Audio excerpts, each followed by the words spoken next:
Hello बच्चों, तो आज हम एक नया टॉपिक पढ़ रहे हैं जिसका नाम है लेग ओपेरम। तो बच्चों, जब हम मॉलिक्यूलर बेसिस ऑफ इनहेरिटेंस पढ़ते हैं तो वहाँ पे एक टॉपिक है जीन रेगुलेशन। तो किस तरह से जीन को रेगुलेट किया जाता है। जीन का रेगुलेशन मतलब जैसे जीन से जो जीन होते हैं उनसे बनता है एमआरएनए और एमआरएनए से बनती है प्रोटीन।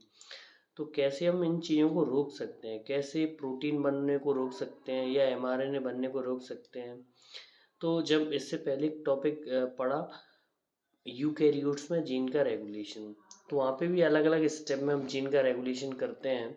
और उसके बाद यह हमें पढ़ना पड़ता है कि प्रोकैरियोट्स में जीन का रेगुलेशन कैसे होता है। तो हमारी किताब में बहुत अधिक तो नहीं दिया, छोटा सा प्रोकैरियोट्स में जीन का रेगुलेशन समझाया है। और उन्होंने कहा है कि वहाँ पे बहुत सारे ओपेरॉन सिस्टम होते हैं और एक ऑपरेशन सिस्टम बताया गया है एग्जाम्पल में जिसका नाम है लैग ओपेरॉन। इकोलाई में जीन का रेगुलेशन कैसे होता है, तो कुछ ओपेरॉन्स हैं और एक एग्जाम्पल दिया है लैग ओपेरॉन। तो बच्चों, जब भी हम लैग ओपेरॉन समझते हैं तो देखिए किस तरह से हम इसको ओवर सिंप्लीफाई करते हैं।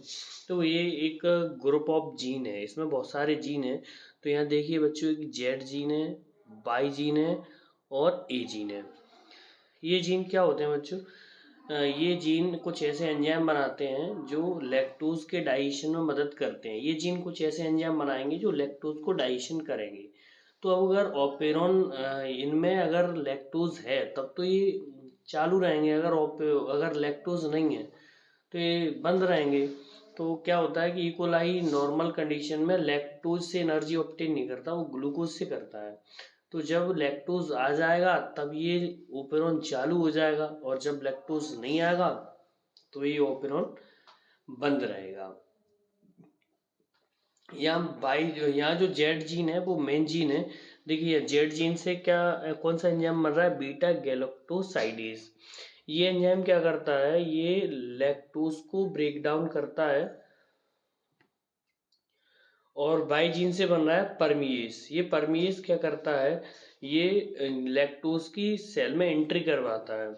और ए जीन क्या बना रहा है? Transacetylase. ये ट्रांस एसिटाइलेज क्या करता है? ये जो अनवांटेड चीजें बनती हैं इसी के डाइजेशन में उनको रिप्लेस करता है, उनको हटाता है, उनको डीएक्टिवेट करता है। तो ये पूरा ये स्ट्रक्चरल जीन है जो ये एमआरएनए बनाएगा, और इस एमआरएनए से ये 3 एंजाइम बनेंगे और ये 3 एंजाइम लैक्टोज के डाइजेशन में मदद करेंगे। अब लैक्टोज है नहीं तो क्या ये जीन चलेगा?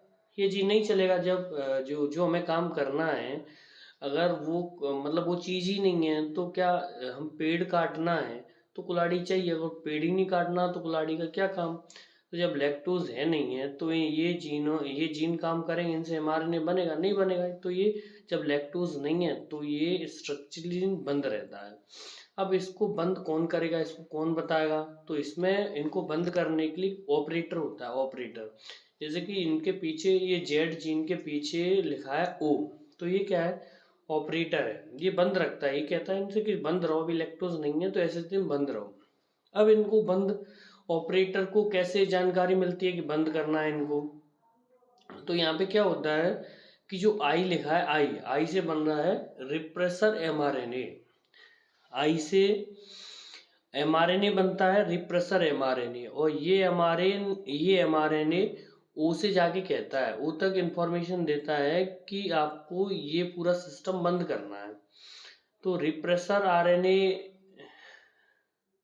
रिप्रेसर एमआरएनए प्रोटीन बनाता है, और प्रोटीन जाके ऑपरेटर से बाइंड होता है, और ऑपरेटर पूरे स्ट्रक्चरल जीन को बंद करता है। अब यहाँ पे पी क्या है? दोनों साइड पी दिया है। तो जैसे कि हमने ट्रांसक्रिप्शन पढ़ते हैं तो पी का मतलब होता है प्रमोटर, और प्रमोटर से ही प्रोसेस स्टार्ट होती है। प्रमोटर पे एंजाइम होती हैं जिनका नाम है डीएनए डिपेंडेंट एमआरएनए पॉलीमरेज। तो ये एंजाइम प्रमोटर पे जुड़ते हैं, और प्रमोटर पे जुड़ने के बाद स्ट्रक्चरल जीन पे काम करते हैं, और टर्मिनेटर पे ये एंडिंग हो जाती है। तो ये पी प्रमोटर यहाँ पहला जो पी है, ये वाला जो पी है यहाँ पे वो जुड़ेगा, डीएनए पॉलीमरेज वो वाला जुड़ेगा जो आई से एमआरएनए बनवाएगा, और दूसरा ये पी पॉइंट है, इस पे वो वाला डीएनए पॉलीमरेज जुड़ेगा जो स्ट्रक्चरिंग पे काम करेगा। तो उसके बाद ओ क्यों है, उसके बाद ओ क्या है कि ये ओ रुकावट का काम कर रहा है कि अभी काम नहीं करना है, और जब लैक्टोज आ जाता है तो ऑपरेटर कह देता है कि काम करना है। तो ये था लैग ओपेरॉन।